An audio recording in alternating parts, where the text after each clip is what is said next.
Hello friends, welcome back my YouTube channel. आज हम ऐसे संकेत की बात कर रहे हैं कि प्रेगनेंसी के दौरान आपको वो दो सिम्टम्स जो हैं वो नहीं दिखाई देने चाहिए। वैसे जो हम दो लक्षण की बात करेंगे वो बहुत ज़्यादा अहम है, लेकिन उसके अलावा हम तीन छोटे सिम्टम्स की भी बात करेंगे जो नॉर्मल तो हैं लेकिन बहुत ज़्यादा अति होते हैं, तो आपको आपके डॉक्टर को ज़रूर दिखाने चाहिए। आपने प्रेगनेंसी में सुना होगा आपके घर वालों को कहते हुए कि आपको ऐसा खाना चाहिए, गर्म चीज़ें नहीं खानी चाहिए, आपको ऐसे चलना चाहिए, ऐसे सोना चाहिए और कुछ बातों का ध्यान रखना चाहिए जिससे आपकी प्रेगनेंसी हेल्दी हो, बच्चे के लिए सेफ़ हो, आपकी अच्छे से डिलीवरी हो। क्योंकि सभी पेरेंट्स चाहते हैं कि उनकी जो प्रेगनेंसी जर्नी हो एक हैप्पीनेस हो, कोई कॉम्प्लिकेटेड ना हो, उसमें कोई इशूज़ ना हो। तो आज की वीडियो आप सभी पेरेंट्स बनने वालों के लिए है कि जो भी पेरेंट्स बनने वाले हैं उन महिलाओं के लिए है जो जानना चाहते हैं, और जो न्यू मॉम बनने वाली हैं उनके लिए भी है। तो आप वीडियो को पूरा ज़रूर देखिए। अब बाथरूम में अगर आपकी जलन होती है बहुत ज़्यादा आपने, तो आप समझ सकते हैं कि आपको डिहाइड्रेशन की प्रॉब्लम हो चुकी है। बहुत ज़्यादा आपको बाथरूम करने जाते हैं, यूरिन का कलर बहुत ज़्यादा डार्क हो गया है या बहुत ज़्यादा येलो हो गया है। वैसे नॉर्मल है लेकिन बहुत ज़्यादा येलो है, बहुत ज़्यादा उसमें से स्मेल आती है, आपको बाथरूम करते समय बहुत ज़्यादा दर्द होता है, बहुत ज़्यादा जलन होती है, तो आप समझ सकते हैं कि आपको डिहाइड्रेशन हो चुका है। तो आप पहले तो ये कोशिश कीजिए कि ज़्यादा से ज़्यादा पानी लीजिए, लिक्विड वाली चीज़ें लीजिए, फ्रूट जूस लीजिए। अगर उसके बाद भी ठीक नहीं होता है तो आप आपके डॉक्टर को दिखा दीजिए। आप एक दिन का समय लीजिए, अगर एक दिन में भी ठीक नहीं होता है तो आपको आपके डॉक्टर को ज़रूर दिखाना चाहिए।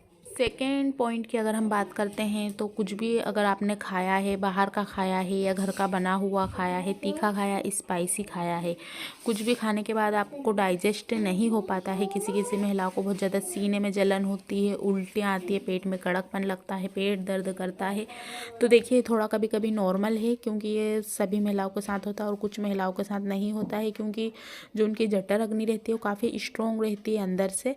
लेकिन कुछ महिलाओं को कुछ कुछ खाने से कुछ इन्फेक्शन हो जाते हैं या एलर्जी हो जाती है, कुछ गर्म चीज़ें खाने से या कुछ ऐसी चीज़ें जो उनको पसंद नहीं है। तो आप इन चीज़ों को तो पहले ध्यान में रखिए। जो आपको एलर्जी होती है आपको वो चीज़ें तो अवॉइड करना ही है, लेकिन कभी कभी खाने में आ जाती है तो किसी महिलाओं को कुछ हो जाता है। तो आप अगर आपको कुछ भी खान पीन के समय ऐसी चीज़ें आपने खा ली है उसके बाद आपको तुरंत ब्लीडिंग जैसी स्टार्ट हो गई है या ब्लीडिंग बहुत ज़्यादा होने लगी है या आपको हल्की हल्की भी दिखाई देने लगी है प्रेगनेंसी के दौरान, तो तुरंत देर किए बिना आपको आपके डॉक्टर को ज़रूर दिखाना है, क्योंकि इससे आपका और आपके बच्चे को नुकसान हो सकता है। कभी कभी ऐसे सिम्टम्स मिसकैरेज के लक्षण बन जाते हैं, क्योंकि काफ़ी सारी महिलाओं को कुछ भी खाने के दौरान ऐसी चीज़ें खाने में आ जाती हैं जिससे उनको मिसकैरेज के चांस बढ़ जाते हैं।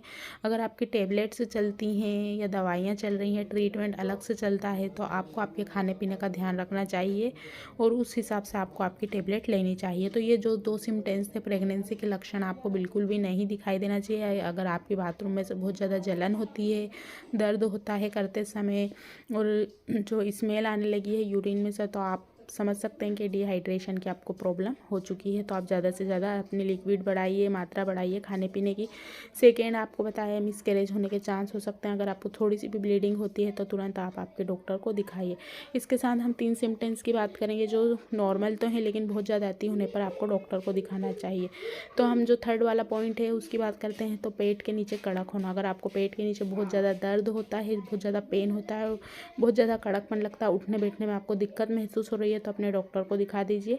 कभी कभी होता है और एक दिन में भी हल्का फुल्का 1 से 2 बार होता है तो ये नॉर्मल है, लेकिन बहुत ज़्यादा अति होता है, बार बार होता है, एक दिन में 6 से 7 बार हो, तो डॉक्टर को ज़रूर दिखाइए। इसके साथ ही फोर्थ पॉइंट की बात करेंगे, वो है बेबी की मूवमेंट।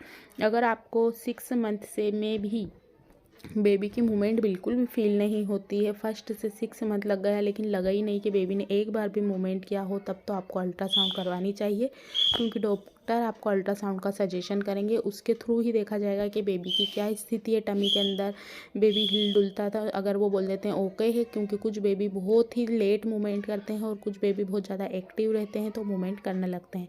फिफ्थ पॉइंट की अगर हम बात करते हैं तो वो ये है कि आपको भारी सामान नहीं उठाना है, क्योंकि इससे जैसे ही आप नीचे की तरफ झुकते हैं तो हो सकता है आपका बैलेंस नहीं जम पाए और आप गिर जाएं। जब भी जहाँ भी आपको अगर नीचे झुकना है तो पहले सही स्थिति सही पोजीशन में में खड़े रहिए। उसके बाद ही आपको नीचे की तरफ झुकना है और बाहरी सामानों को उठाना नहीं है और ज़्यादा आपको पैरों पर बैठकर भी काम नहीं करना है। आप 7 मंथ से स्टार्ट कर सकते हैं पैरों पर बैठकर काम करना, लेकिन आपको जो 6 मंथ रहते हैं, सेकेंड ट्राइमेस्टर रहता है, फर्स्ट ट्राइमेस्टर रहता है, उसमें ज़्यादा उतार चढ़ाव, ज़्यादा तेज़ चलना नहीं करना चाहिए।